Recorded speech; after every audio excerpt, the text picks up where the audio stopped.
Hey, good morning, friends.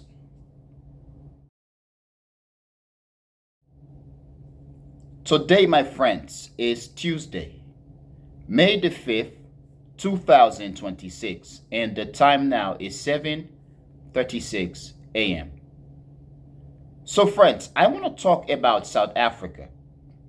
I want to talk about Africa, Africans, the inter-African relations, and I want to talk specifically about the African diaspora and the current situation in South Africa.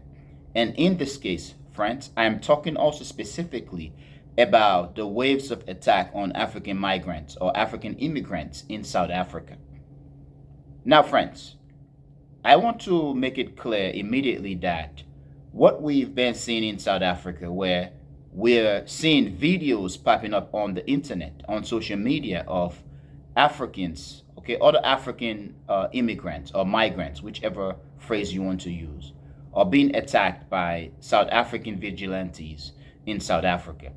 This is not recent. This has been occurring for a very long time. This has been at least the modern history of South Africa in terms of the new millennium, okay, after 2000. Now, friends, xenophobia is the term that has been used or is being used consistently to describe the phenomenon, and I'm talking in this case the waves of attack against immigrants, African immigrants in South Africa. It is very interesting. I think we need to set the record clear. What has been occurring in terms of the attack on immigrants all over the world? What has been occurring in South Africa recently and around the world, even in the United Kingdom? The waves of attack against immigrants, black minorities, Asians, Haitians, Latinos, and so on. I believe in a recent term has been influenced by Donald Trump, the president of the United States. And as a result, European countries and even countries around the world, they've been emboldened to do the same thing. We saw, I think, Japan enact some very controversial law, I think recently, if I can remember, against foreigners in Japan. Now, in terms of the situation in South Africa, I think it is very bad. It breaks my heart, and I can see that many Africans on the continent and around the world and on social media, they've experienced broken heart, and they are very much angered by the fact that South African blacks are mistreating other African migrants in South Africa, whether we are talking about Nigerians, Ghanaians, Ethiopians, Somalians, and so on. Now, we also have to stress the fact that what's happening in South Africa, we are seeing vigilante groups who, if we can stereotype them, and I do not subscribe to stereotyping people, but just for this video, if we can look at them, just visually stereotyping them, many of these people, the vast majority of them, do not look like they are educated or that they are progressive. Many of these guys look like the boys on the block, the girls on the block, the men and women on the block who basically everyday people, poor, basically scraping to survive and so on. Therefore, what is happening in South Africa, I believe, could happen in any country around the world and in any country on the African continent. However, one thing that I think is very interesting, we need to take into consideration the industrialization of South Africa. Now, I am currently taking a course on nationalism, which is very interesting, and I'm also writing a paper about nationalism in the African sense, where I am arguing that African nationalism is taking place on many fronts. and it is much more manifested on social media in terms of Africans calling for unity or Africans voicing sentiment that one could qualify as nationalism. And it is also very interesting that as much as many Africans are trying to teach the world that Africa is a continent, not a country, many are calling for a unified Africa, which in this case turns Africa into a country. It is very interesting. But I am arguing that, and as one text shows, that in countries that are developed, where people have had history of having been employed and they've experienced good financial situation, they were job secured, and all of a sudden, many of those things are taken away. Now, they are failing to accept the fact that their situation are changing because of the outsourcing of job and the economic downturn. In this case, they are looking at foreigners and racial or ethnic migrants or ethnic groups as the others, the ones who are taking away their opportunities and destroying the country, so to speak.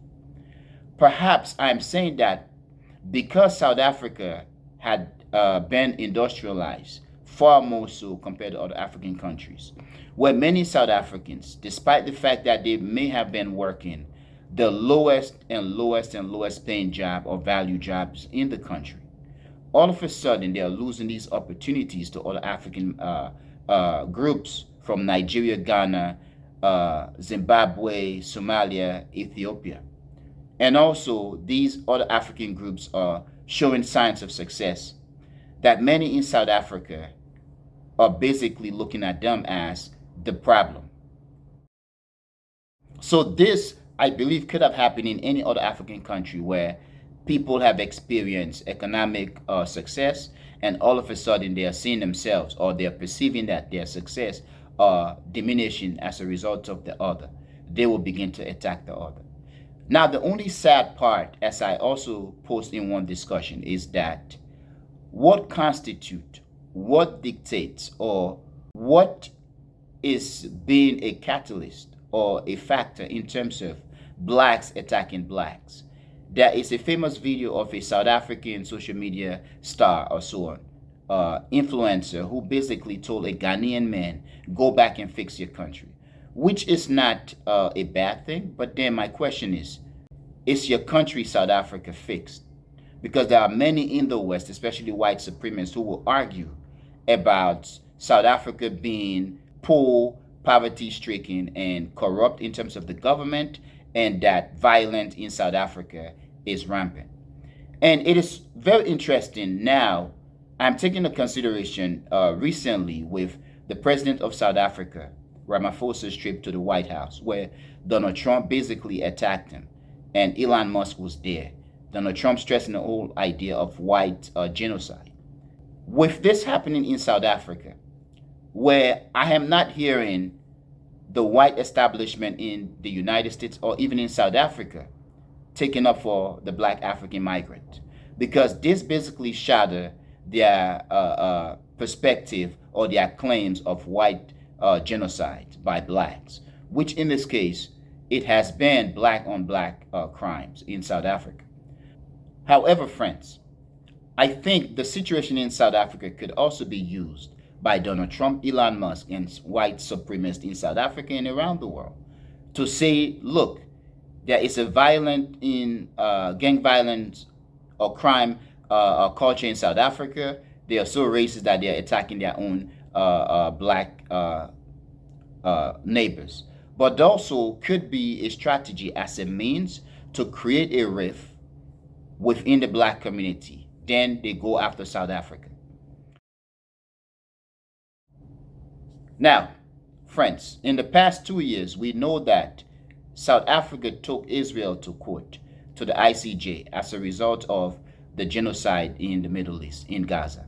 And Israel, under its Prime Minister Benjamin Netanyahu, has promised to punish South Africa. Perhaps what we are seeing in South Africa with blacks being attacked by black South Africans could be Israel playing this game, or sentiments within South Africa, white supremacist sentiments, and even in the United States. led by Donald Trump and other white supremacists, as a means to humiliate the South African government, the president, and also to create a rift within the black diaspora, to basically get the entire Africa and the entire diaspora to be pissed off at South Africa. In this case, when they begin to go after South Africa, Africa will be pissed enough. The diaspora will be pissed enough to say, you know what? Fuck them. Let them suffer. And all of a sudden, we are seeing other Africans attacking South Africa verbally on social media. There are one particular influencer who's been calling for black South Africans to be beaten. And there are others who are saying, yes, if white people decide to bring apartheid back, that he's going to support white people. There are others who are saying that if white wage war against blacks in South Africa, that he's going to join the white. It is very interesting. And also, I saw a video yesterday and deep for yesterday about one, I think, Nigerians, when I listened to his accent, saying that white South Africans are the good guys because apparently he is airing a video showing white South Africans fighting or beating up black South Africans. So he is calling the whites in South Africa the good guys. So what this shows is that we are very much gullible as blacks, as Africans, where the simplest things will trigger us and basically motivate us to attack one another, as we are seeing in South Africa, of South Africans attacking other blacks and blacks on the internet, on social media, throughout the diaspora, attacking South Africa. Now, friends, having said all that, I think as Africans, as black people, as Africans in the diaspora and throughout the diaspora, I think we have to and we must treat South Africa with dignity and with courtesy. This is because what is happening in South Africa could happen to anyone, could happen in any country, especially to people who all of a sudden think that their situation has changed for the worse as a result of the other. So when Africa, the rest of Africa becomes industrialized, we could see this in other African countries. In light of what is happening in South Africa, I saw a video of a Ghanaian woman calling for Nigerians and other Africans to be deported. This is how low Africa, this is how low we've fallen, where now we are kicking everyone out of our country.